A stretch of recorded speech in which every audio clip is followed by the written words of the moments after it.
नमस्कार सर्वांना। आज आपण लाडकी बहीण योजनामध्ये काय त्रुटी आहेत ते जाणून घेणार आहोत। त्यापूर्वी चॅनलवर नवीन असाल तर प्लीज सबस्क्राईब करा। चला तर मग सुरू करूया। सर्वप्रथम तर ज्या महिलांनी नारी शक्ती दूध ॲपवर हा फॉर्म भरला होता तर आता तो ॲप बंद झाला आहे आणि नवीन लॉग इन होऊ शकत नाही। त्यामुळे फॉर्मचा तपशील काय आहे ते समजत नाही आहे।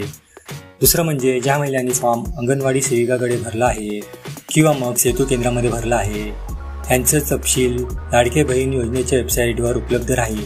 जर तुम्ही तुमच्या मोबाईलने लॉग इन केलं लाडकी बहीण योजनेच्या वेबसाईटवर तर तुम्हाला नो डाटा अवेलेबल असे येते, म्हणजेच तुमचा फॉर्म भरलेला दिसत नाही आहे। म्हणजेच काय, सरकारने सर्व गोंधळ घातलेला आहे। सरकारने हे सगळं फॉर्म लाडक्या बहीण योजनेच्या वेबसाईटवर एकत्रित करून घेणे गरजेचं आहे। ते केल्यास महिलांना त्यांच्या फॉर्मची तपशील आणि कोणत्या महिन्याचे पैसे आले हे सुद्धा समजतील। तुम्हाला हा महत्त्वपूर्ण व्हिडिओ कसा वाटला हे कमेंट बॉक्समध्ये कळवा आणि जास्तीत जास्त लोकांना शेअर करा। व्हिडिओ आवडलास तर लाईक करा, चॅनलवर नवीन असाल तर प्लीज सबस्क्राईब करा।